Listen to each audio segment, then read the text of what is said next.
Hey, salut à toi et bienvenue dans cette troisième vidéo donc de cette semaine de vidéos sur la transition à l'occasion donc du Tidor, du Trans Day of Remembrance. Aujourd'hui on est mercredi, c'est donc cette troisième vidéo sera donc...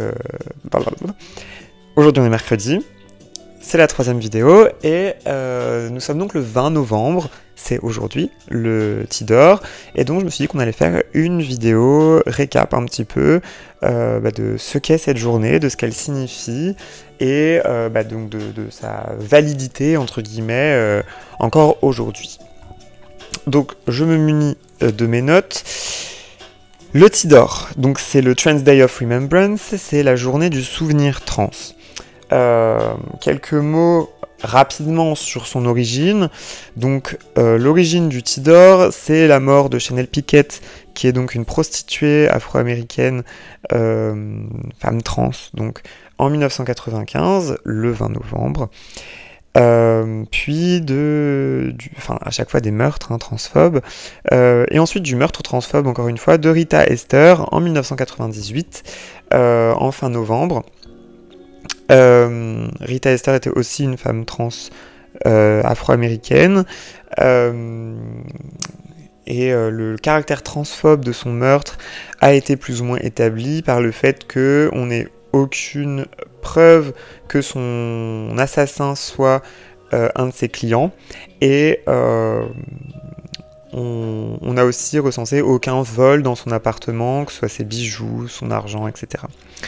Donc, à la suite de la mort de Rita Ester, en 1999, il y a une action qui a été créée qui s'appelait Remembering Our Dead, donc littéralement souvenons-nous de nos morts, donc qui a été créée en tant que journée d'action internationale, dont les fondateurs étaient motivés donc par le choc en fait qu'ils avaient eu quand ils se sont rendus compte qu'à la mort de Rita Ester en 98, la plupart des gens de notre communauté se souvenaient déjà plus du meurtre de Chanel Piquet en 95. C'était seulement 3 ans auparavant et personne ne se souvenait de Chanel Piquet. Donc ils se sont rendus compte de cette sorte d'oubli rapide de nos morts. Ils en ont été très choqués, ils se sont dit que c'était nécessaire de documenter notre histoire et en tout cas de faire cette journée donc de souvenirs envers les personnes qui nous ont quittés, et qui nous ont quittés pas forcément par choix. Et aussi devant le constat que notre histoire était complètement effacée en fait. Donc l'objectif de cette journée, j'en ai un petit peu parlé, mais l'idée c'est de commémorer et de rendre hommage à nos morts, c'est de sensibiliser le public à la transidentité, à la transphobie. C'est également de se faire connaître auprès des personnes trans, de montrer aux personnes trans qu'on a une histoire, et aussi de rappeler les liens entre les différents types de discrimination. Donc déjà la pauvreté, puisque les personnes trans sont plus enclines à être sous le seuil de pauvreté et donc à s'exposer à différents dangers. Le racisme, on a vu que les 2 femmes trans qui sont décédées, qui ont inspiré ce jour, étaient des prostituées. Et évidemment la putophobie aussi. C'est pardon, je m'égare. Donc la pauvreté, le racisme parce que c'était 2 personnes afro-américaines, on s'en rend compte. C'était aussi 2 prostituées et donc ça ramène à la putophobie, puisque malheureusement les prostituées ne sont pas protégées suffisamment et s'exposent à des dangers quand même très grands. Et la misogynie, bon ça je pense que j'ai pas besoin de m'étaler là-dessus, mais les femmes sont plus susceptibles de se faire agresser que les hommes, bref. Donc en France, cette année, on a recensé 21 victimes, donc selon Accept T. Et en fait, dans le monde, c'est l'année avec le plus de meurtres transphobes depuis 2008, sachant que 2008, c'est pas l'année c'est pas une sorte d'année magique où il s'est rien passé. 2008, c'est l'année où on a commencé à recenser les crimes transphobes. Avant, on en avait littéralement rien à foutre et on considérait pas que la transphobie, ou en tout cas les meurtres de transphobie, étaient une catégorie à part de meurtres. Voilà. Donc depuis 2008, c'est l'année avec le plus de meurtres et de crimes de haine transphobes. Ça s'explique assez facilement par la recrudescence en France et dans le monde du fascisme et de l'extrême droite. En France, on a eu des exemples à l'appel cette année avec Marguerite Stern et Dora Muto qui se sont joints ensemble à l'extrême droite pour produire Transmania et donc créer une sorte de narratif qui mettrait les personnes trans en tant que grands méchants de la société, et Emmanuel Macron, notre quand même cher président, qui parle donc de changement de sexe en mairie complètement ubuesque, et qui s'inscrit définitivement dans cette recrudescence de la transphobie en France. Donc, pas de souci pour ça, on va lutter, on est soudés là-dedans, on est ensemble. Mais par contre, ça montre bien la validité d'avoir encore la journée du souvenir trans aujourd'hui en 2024. On se rend compte déjà que notre histoire, que nos histoires en fait, sont oubliées. Avec le meurtre de nos adelphes, on perd une partie de notre histoire. On a aussi très peu de documentation sur l'histoire de la transidentité et des personnes trans dans l'histoire. Donc c'est quand même assez grave parce qu'on a l'impression qu'on est sorti comme ça d'hier, une espèce de lubie de la propagande LGBT, alors que non, en fait, on était là depuis le début. Et on est là même partout dans la nature, en fait, genre pas que chez l'homme avec un grand H. Aussi, sa validité s'inscrit dans le fait qu'on nous voit encore aujourd'hui pratiquement que sous le spectre des personnes cisgenres, donc qui nous documentent de l'extérieur, pour lesquels on est des chiffres, qui ne nous comprennent pas, qui déforment nos vies, nos objectifs et nos envies. Je pense particulièrement à l'exemple de The Danish Girl que j'avais donné dans la toute première vidéo de cette semaine, donc où Lily Elbe, donc qui est littéralement une femme trans qui a cherché à fuir son corps mâle en transitionnant, en effectuant des chirurgies assez lourdes pour quitter ce corps, a été jouée par un homme cis. Et là où je dis... Enfin, Eddie Redmayne l'a joué magnifiquement bien. Mais le fait qu'un homme cis la joue est problématique. Et ça traduit extrêmement bien du fait que la vie de Lily Elbe en tant que femme trans n'a pas été documentée par l'œil d'autres femmes trans ou de personnes trans en général, mais par un homme cis qui la joue, un producteur cis qui écrit le film, des scénaristes, etc.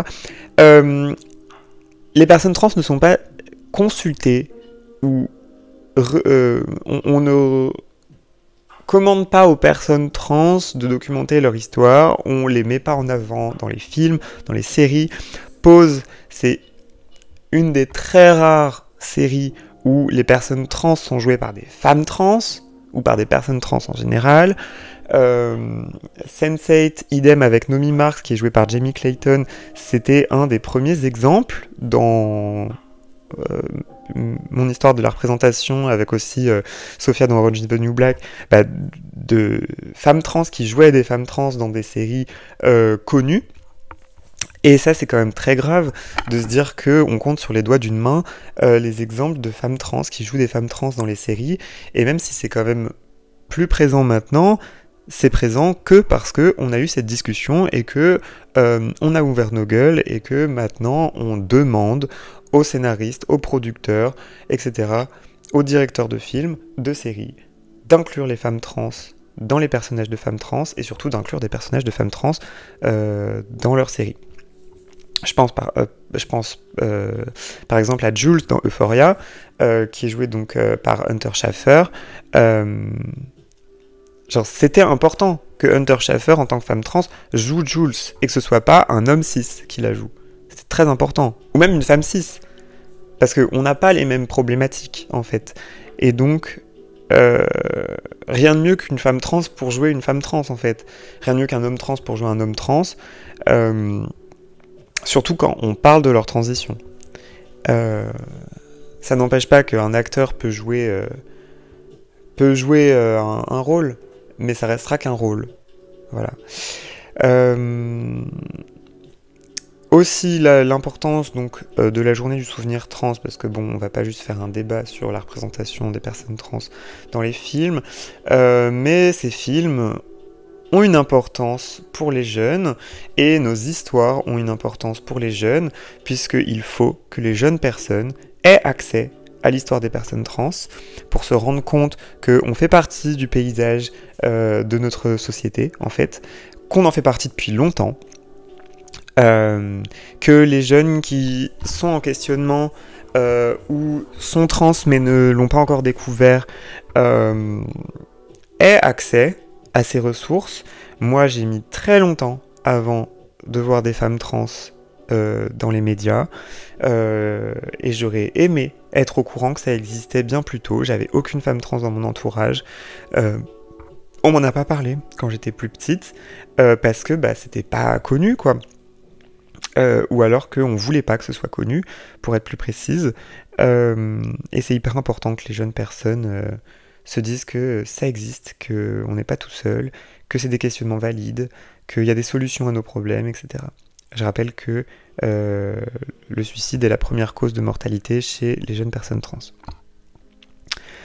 Pour les parents aussi, c'est important, puisque considérer la transidentité comme une communauté riche d'histoire et pas seulement comme une phase, une espèce de lubie, ou encore quelque chose d'imposé à ses enfants par des lobbies, etc., ça permet aux parents d'être présents pour leurs enfants de la bonne manière, de les accompagner, de savoir quelles ressources il y a, de pouvoir les orienter, de pouvoir être des soutiens présents et de pouvoir jouer le rôle de parent bien mieux que si l'enfant doit régulièrement tout leur expliquer. Bref, voilà. Pour les médecins également, la journée du souvenir trans, c'est l'occasion aussi de rappeler qu'en France, la plupart des médecins nous voient comme des malades mentaux, même si c'est plus le cas, enfin légalement en tout cas plus le cas depuis quand même très récemment, puisqu'il me semble que l'Organisation mondiale de la santé a déclassé la transidentité en tant que maladie mentale en 2016, si je ne me trompe pas. Mais il y a encore des vestiges de ça, et là où certains vestiges comme l'ALD, donc l'affection longue durée, c'est vachement pratique parce que ça nous permet d'avoir des remboursements pour nos soins, pour nos hormones, etc. Quelque part, il y a encore des médecins, je pense par exemple à tout ce qui est SOFECT, donc qui est le fait que les médecins demandent encore des attestations de psychiatres, que les psychiatres puissent déterminer de si on est trans ou pas à partir de quelques conversations avec eux. Bref. On est encore vu comme ça en fait. On est encore vu comme des gens qui pourraient se retourner à tout moment, etc. Et c'est choquant en 2024 qu'on soit encore considéré comme ça. Et enfin, toujours dans l'histoire de sensibiliser contre la transphobie et donc pour la lutte pour nos droits. Donc dans la société, nous voir comme des êtres à part entière, en fait, riches d'histoire, dignes de respect, et que les gens nous comprennent, en fait, tout simplement, et nous voient pas à travers l'œil de personnes qui elles-mêmes ne nous comprennent pas et qui se permettent de parler de nous, en fait. Parce que l'extrême droite a souvent tendance à nous attribuer des envies et des objectifs qu'on n'a pas dans la vraie vie, nous poser des sortes de contraintes ou ouais, comme si dans nos vies on avait certaines contraintes, etc., alors que dans la vraie vie, elles sont tout autres, en fait. Et du coup, quelque part, ouais, se focus sur ce qu'il faut changer pour qu'on soit accepté et pour qu'on soit respecté et que les gens soient formés en fait par le biais des médias, par le biais de la société, que les gens soient formés en fait à nos questionnements, soient formés à nous accompagner si on va mal et qu'on ne ressente pas en fait une espèce de transphobie ambiante un peu partout, que ce soit dans le milieu professionnel, médical, scolaire, que sais-je. Voilà, donc en cette journée du souvenir trans, j'aimerais qu'on prenne un petit moment pour se souvenir des gens qui nous ont quittés cette année en raison de leur transidentité, qu'on garde cette sororité qu'on a, cette fraternité qu'on a en tant que personne trans, qu'on reste une communauté soudée, puisque malheureusement l'adversité n'est pas partie et ne partira pas de sitôt, je pense. Mais en tout cas qu'on continue de se battre, qu'on ne perde pas espoir, et que si on continue, il y a de grandes chances pour qu'on finisse bien par améliorer le monde dans lequel on vit et le rendre plus safe pour les futurs petits nous. Voilà, donc cette vidéo est un peu lourde, je pense, mais nécessaire. C'est un jour qui a beaucoup de signification, qui est important, et c'était important d'en parler, je pense. J'espère qu'elle n'a pas été trop longue, sachant que demain on se retrouve donc pour une vidéo cette fois sur, je pense, les hormones féminisantes.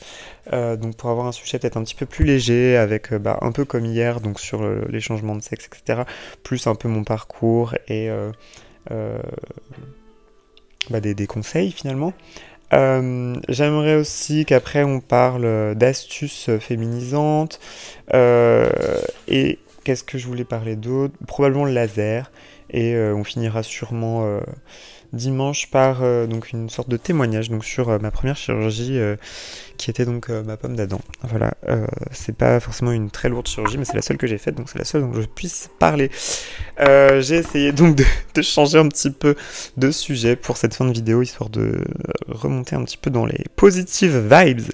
Mais il faut se dire que l'existence de ce jour-là, c'est déjà positif. Ça veut dire que des gens s'occupent de nous, même s'ils font partie de notre propre communauté, Enfin bref, on s'occupe de nous, et si on veut pas s'occuper de nous, on s'occupera de nous en interne. Voilà. Je te fais des gros bisous, et on se retrouve demain pour la prochaine vidéo.